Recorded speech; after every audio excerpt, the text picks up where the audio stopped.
আমরা 2টি মামলার চার্জ গঠনের হিয়ারিং করেছি। একটা আবেদন আমরা 1 নম্বর ট্রাইব্যুনালে দিয়েছি। সেই আবেদনটা ছিল যে আপনারা জেনে থাকবেন যে বিগত স্বৈরশাসনের আমলে বাংলাদেশে যে অনেক গুমের ঘটনা ঘটেছে এবং সেখানে যাদেরকে গুমের শিকার ব্যক্তিদেরকে নিয়ে বিভিন্ন আয়নাগর নামীয় জায়গায় তাদেরকে রাখা হতো এবং যেটা জেআইসি অথবা টিএফআই হিসেবে পরিচিত বা আয়নাগর হিসেবে পরিচিত আপনারা জানেন।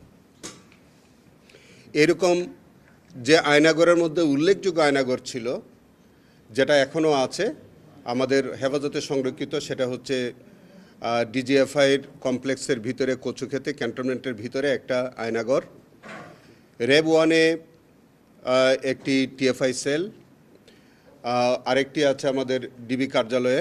এরকম যে কয়টি আয়নাগর আছে সেগুলো আমরা পরিদর্শন করার জন্য মাননীয় ট্রাইব্যুনাল একে আমরা একটি আবেদন করি।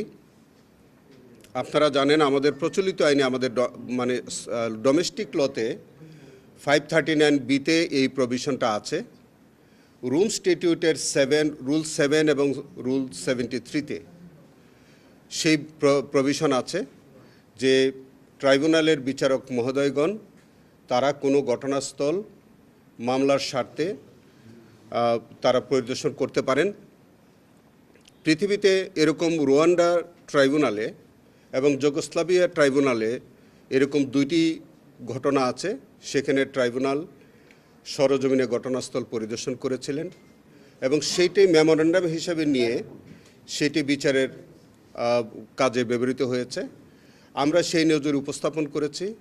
মাননীয় ট্রাইব্যুনাল আমাদের আবেদনটি বিবেচনা করেছেন। ট্রাইব্যুনাল এক সম্মতি জ্ঞাপন করেছেন যে ট্রাইব্যুনালের 3 জন বিচারক তারা যে কোনো সময় আমাদেরকে দিন তারিখ দেবেন।